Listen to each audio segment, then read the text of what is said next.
téléspectateurs, merci une fois de plus de nous faire confiance à travers cette grande tribune de leaders.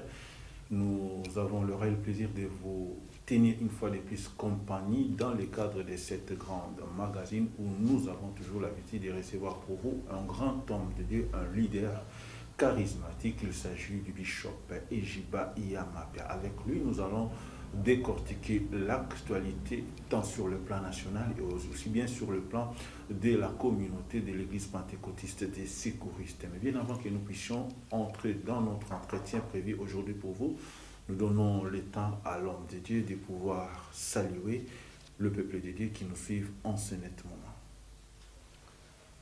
Shalom, vous tous nos abonnés. Shalom, vous qui avez fait confiance, vous qui avez fait confiance à MSTV, nous vous aimons et nous vous disons que la grâce de Dieu, que la puissante main de l'Éternel soit avec vous le long de toute cette émission. Merci beaucoup, Bishop. L'actualité sur le plan national reste dominée par ce rapport des experts des Nations Unies qui serait bien sûr favorable à la République démocratique du Congo au sujet de la situation à l'est de la République démocratique du Congo. Mais déjà, cette situation est en train de produire des effets sur le plan diplomatique où le secrétaire d'État américain, M. Anthony Blinken, est déjà sur terrain, notamment il va commencer en Afrique du Sud pour pouvoir terminer ici en République démocratique du Congo. Vous, en tant qu'un leader ecclésiastique, pensez-vous que ce balai diplomatique peut être favorable d'abord pour notre pays et pour notre peuple? Le balai diplomatique, c'est la chose importante de la politique internationale. Voilà. Donc, dans le concert des nations, il y a certaines nations ou certains pays, pour ne pas parler de la tautologie, Oui. qui se retrouvent être parfois comme des arbitres. Oui. Et en tant qu'arbitre, la voie qu'ils utilisent, même si en coulisses ils peuvent opérer d'une manière, Oui. mais au public ils opèrent de manière diplomatique, en contactant les uns, en contactant les autres, et ils ont, comme qui dirait dans chaque continent, certains pays ou certaines nations qui sont considérés comme le pôle par lesquels ils atteignent les autres, ou même le pôle par lesquels ils envoient leur message auprès des uns et des autres. Voilà. Mais la question qu'on se pose, pourquoi les deux nations, l'Afrique du Sud et la RDC, et pourtant on sait aujourd'hui que sur le plan international, l'actualité resterait dominée par ces rapports des Nations Unies. Évidemment, il y a eu également un balai diplomatique russe où un émissaire russe a pissionné quelques États africains. Et juste après, c'est le tour des États-Unis d'Amérique, mais qui commence par l'Afrique du Sud. Qu'est-ce qu'elle a, n'est-ce pas, caché en dessous, surtout par rapport à cette grande nation africaine, la République sud-africaine? Oui, parce que l'Afrique du Sud, voyez comment le continent africain se situe. Oui. Nous avons le Nigeria un peu à l'ouest là-bas, Oui. et puis nous avons l'Afrique du Sud au sud.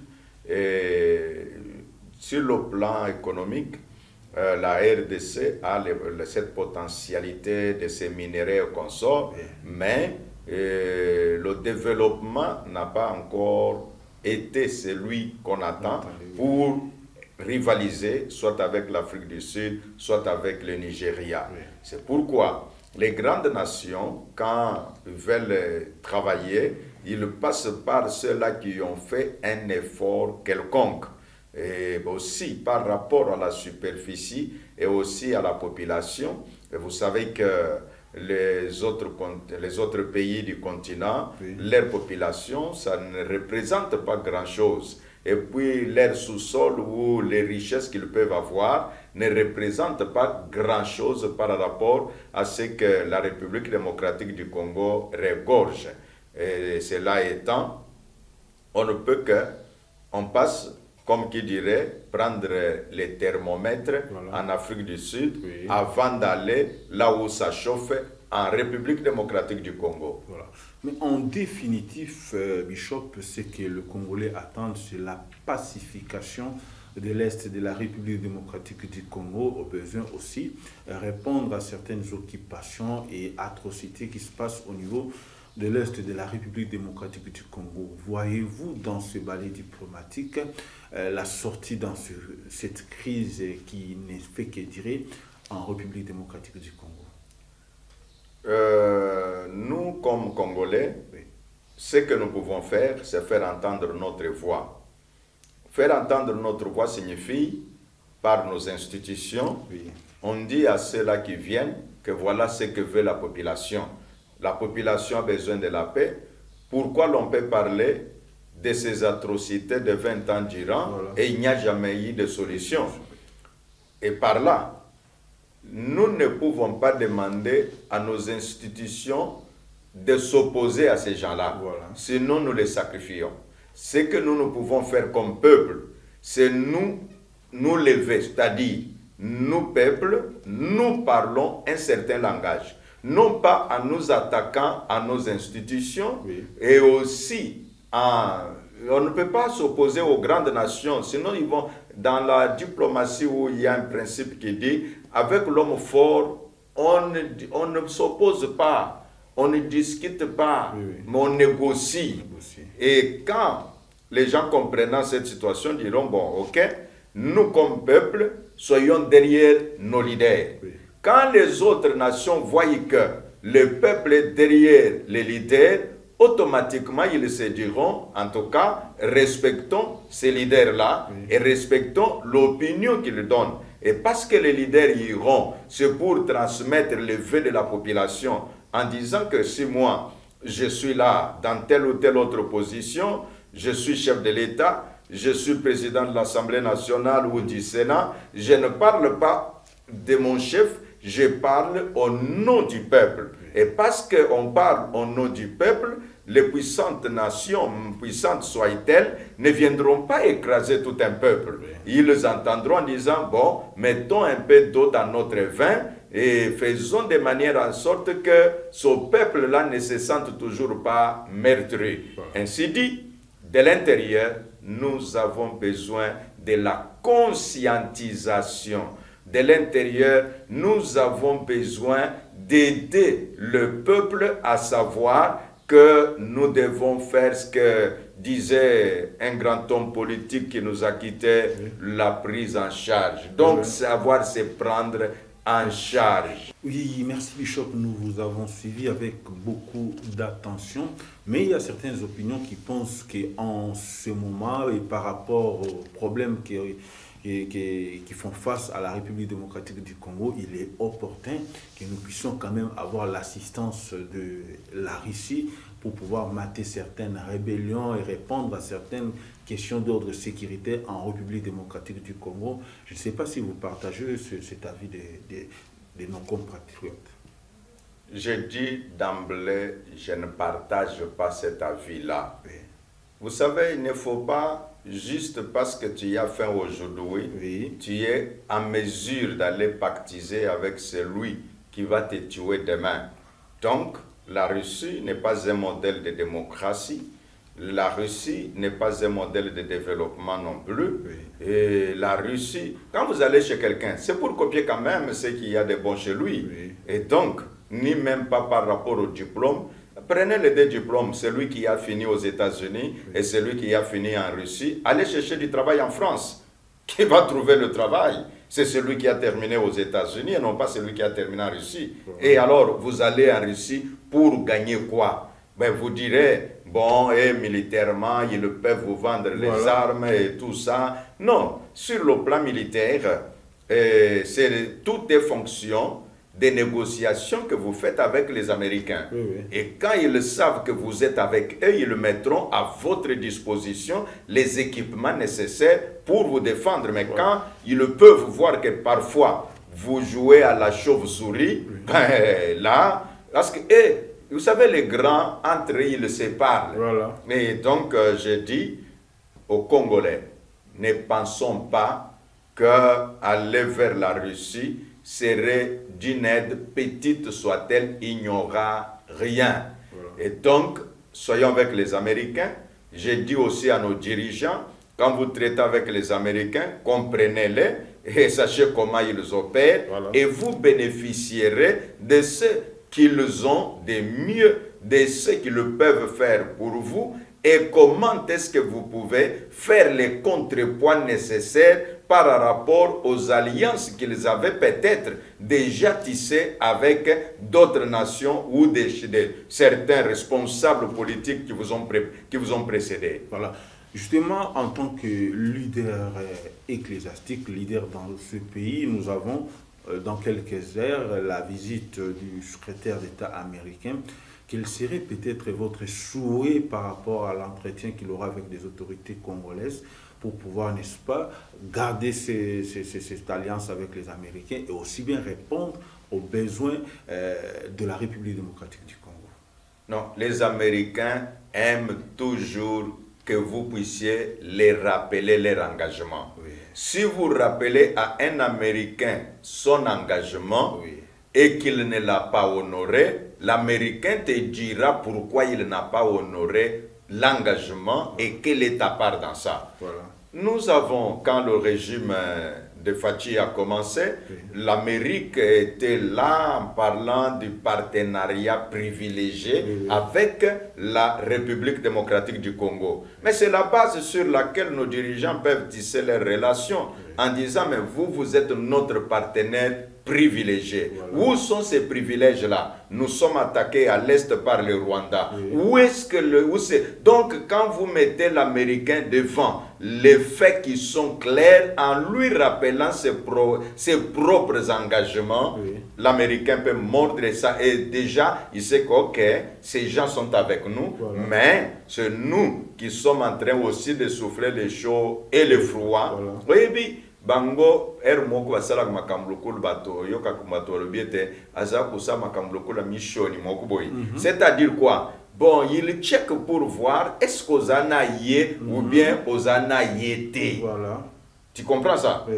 Et il fait comme si atikiyo amon nandengeni no réagir. Voilà. Est-ce qu'on réagir na recourir pas na ye ou bien on réagir na kolobete ce qui a l'ingité aller nazana ba cartouche mususu erwana kopikeyo. Voilà. Merci beaucoup Bishop Ejiba Yamapia. Je tiens à rappeler que vous êtes bel et bien sur la tribune de leaders, cette grande émission qui vous apporte de plus amples matière en termes de leadership. Mais aujourd'hui, Bishop, je ne sais pas en définitive, pour clore ce chapitre diplomatique, nous aurons dans quelques heures le secrétaire d'État américain qui va visiter notre pays et tout consort.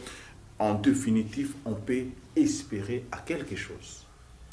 Espérer à quelque chose, je ne sais pas. Et notamment, quoi, en termes de concret, qu'est-ce que serait cette chose-là? La chose, pour ma part, oui, que l'on peut attendre de la visite, c'est seulement le réchauffement de nos relations avec les États-Unis. Voilà. Mais si c'est attendre du concret comme ça, voilà, sans que ces relations-là ne soient pas davantage réchauffées, oui, en tout cas, Médard, je te dis, ces gens-là, ils ont leur façon d'opérer.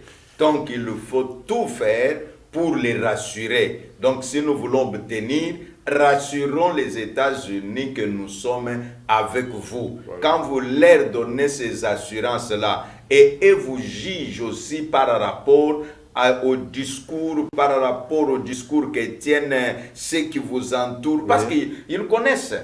Et c'est là que je peux donner conseil à tous les officiels qu'en parlant, vous pouvez dire c'est le ministre qui a parlé, mais eux ne voient pas le ministre qui a parlé, et voient que donc si le ministre a parlé, c'est le leader qui a parlé. Voilà. Et donc là, le réchauffement des relations est la meilleure des choses que je puisse conseiller en ce moment. Oui, conseiller en ce moment, évidemment pour nos compatriotes qui pensaient qu'on devait peut-être aller chez le RIS, vous avez peut-être un point de vue à émettre où ils ont quelque chose qu'ils cachent en dessous là-bas en poussant la République démocratique du Congo à se tourner vers le RIS.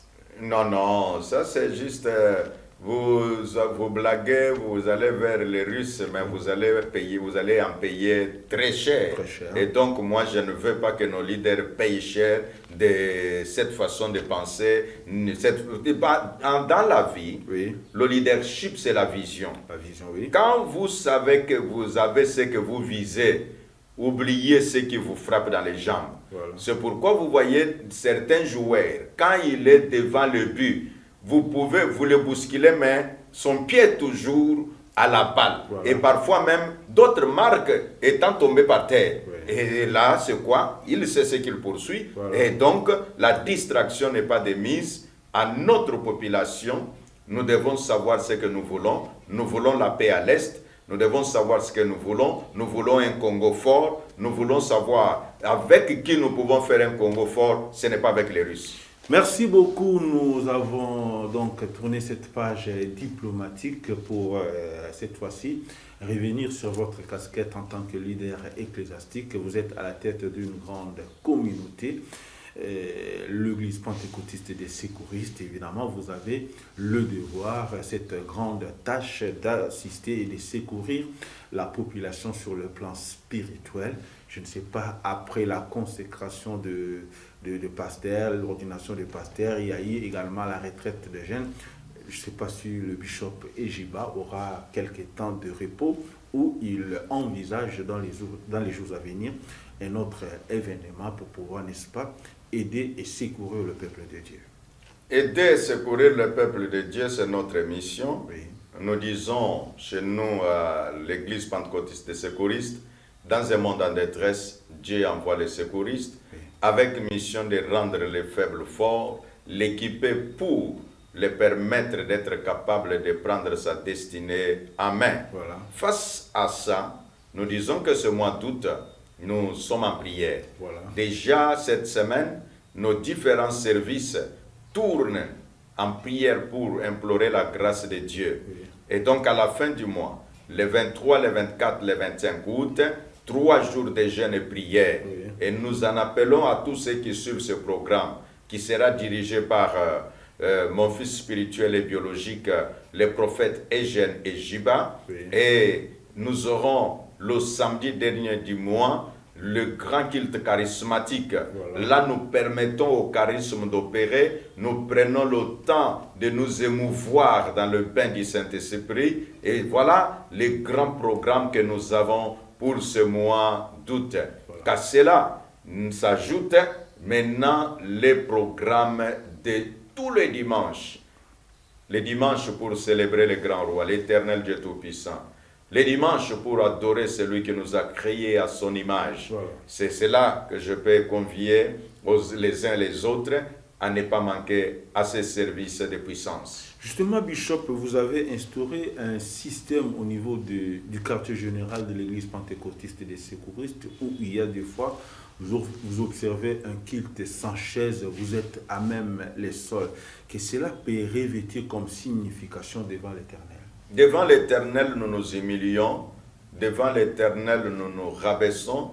Nous disons comme pouvaient faire les rois d'antan quand ils se mettaient par terre, quand ils étaient couverts des sacs. Et l'Éternel disait, est-ce que tu as vu comment ils sont dans la cendre? Voilà. Donc que les gens sachent que Dieu regarde le cœur, Dieu aussi regarde notre attitude, notre position. Voilà. Le cœur peut à un moment donné faire fléchir tous les corps. Oui. Le cœur peut à un moment donné permettre au corps de s'abaisser devant Dieu. Donc, tous les premiers mardis du mois, Oui. nous déployons devant l'Éternel.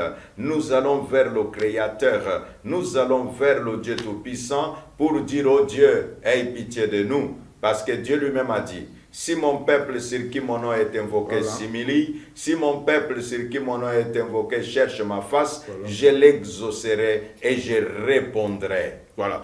Merci beaucoup, Bishop. Et pour les 3 jours de la fin du mois, je ne sais pas, vous allez observer le jeûne ou ça sera d'une manière libérale, chacun peut venir comme il est au cours de cette grande célébration. Et là, qu'est-ce que le peuple de Dieu peut s'attendre à ces 3 jours-là?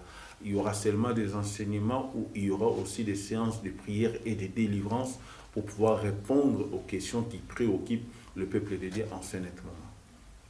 Nous aurons d'abord le thème lui-même en dit long. Voilà. Christ plus fort que tout. Plus fort que tout. Voilà, c'est ça le thème de ces 3 jours de prière. Oui. Christ plus fort que tout. Pour dire à celui qui nous écoute, c'est vrai que tu traverses des moments difficiles, Christ plus fort que tout. Voilà. C'est vrai qu'il y a des questions qui demeurent, qui n'ont pas trouvé de réponse. Voilà. Christ plus fort que tout. C'est vrai que les gens t'ont abandonné, tu te sens seul, tu ne sais plus à quel sens se vouer. Christ plus fort que tout. Voilà. Donc c'est un moment merveilleux, un moment que la gloire de Dieu va descendre à l'église pentecôtiste des secouristes, un moment que le ciel de Dieu va être ouvert. Et vous savez, quand le ciel de Dieu est ouvert, voilà, des grandes choses s'opèrent. Voilà. Quand le ciel de Dieu est ouvert, les miracles s'opèrent. Quand le ciel de Dieu est ouvert, oui, Dieu suscite les cœurs des gens pour des repentances sincères, à s'attacher efficacement à l'éternel Dieu. Voilà, vous avez noté qu'il y aura parmi les orateurs, je ne sais pas, vous serez à 2 ou ça sera juste le prophète Eugène Ejiba, où vous allez aussi l'appuyer au cours de ces 3 jours. Bon, sous mon onction, oui, l'onction que le Saint-Esprit m'a donnée, l'onction que Dieu m'a donnée, l'alliance que j'ai tissée avec Dieu, oui, tous ceux qui travailleront seront sous cette couverture-là. Voilà. Mais pour l'instant, ça sera dirigé par le prophète Eugène Ejiba tous les 3 jours. Voilà. Merci beaucoup, Bishop. Nous sommes pratiquement arrivés à la fin de notre tribune de leaders de ces jours. Au besoin, nous avons parlé de l'actualité sur le plan national et international, évidemment au niveau de l'église pentecôtiste des secouristes. Peut-être vous avez un tout dernier mot avant que nous puissions nous séparer pour ce numéro. Avant de nous séparer, nous disons à ceux qui nous ont suivis que notre grande nation, la République démocratique du Congo, a besoin de la conscience de tous ses fils et de toutes ses filles. Cette conscience nous permet de penser à ce qui se passe, de ne pas être distrait. Nous avons l'Est où c'est toujours en ébullition, où on parle de tueries, où on parle de Rwanda qui envoie des militaires, qui soutient les militaires à l'intérieur. Et nous disons, peuple congolais, lèvons-nous, peuple congolais, prions Dieu, peuple congolais, soyons conscients que la nation c'est notre fierté, la nation c'est notre identité. Et partant de là, les institutions de la République, nous disons que nous, comme pasteurs, nous prions pour les institutions. Nous demandons à Dieu d'intervenir pour la paix en République démocratique du Congo. Nous demandons à Dieu d'intervenir contre les ennemis de la République démocratique du Congo. Et par rapport à ça, nous disons que Dieu bénisse la République démocratique du Congo, son président, ses institutions dans leur diversité, qu'il trouve l'appui du Seigneur. Et sur le plan ecclésiastique, voilà, nous disons là, à l'église pentecôtiste des secouristes, nous avons un moment merveilleux. Nous avons 3 jours de jeûne et prière sous le thème « Christ plus fort que tout ». Venez, implorons la grâce de Dieu. Jeûnons et prions, les cas difficiles peuvent devenir faciles. Que le ciel de Dieu nous soit favorable. Tous les abonnés, ne manquez pas de partager cette émission, ne manquez pas de dire aux uns aux autres que MSTV, c'est votre télévision. Cela étant, mesdames, messieurs, nous mettons un terme à cette grande émission, ce numéro de la tribune de leaders. Nous vous rappelons que nous avons reçu sur ce plateau le grand leader, le bishop Ejiba Yamapia, le représentant légal de la grande communauté de l'église pentecôtiste des secouristes. Avec lui, nous avons parlé de l'actualité sur le plan national et aussi bien au niveau de l'église pentecôtiste des secouristes. Nous réitérons sa demande de vous abonner et bien aussi partager ce numéro aux amis, aux frères, afin que vous puissiez partager cette grande leçon du leadership. Merci. Je remercie également toute l'équipe technique qui nous a accompagnés au cours de ce numéro de la tribune des leaders. Je vous fixe rendez-vous lors de notre prochain numéro de la tribune des leaders. Mais d'ici là, portez-vous bien en compagnie des programmes de MS Télévision. Merci. Merci, Bishop. Merci beaucoup, mesdames. Merci, Bishop.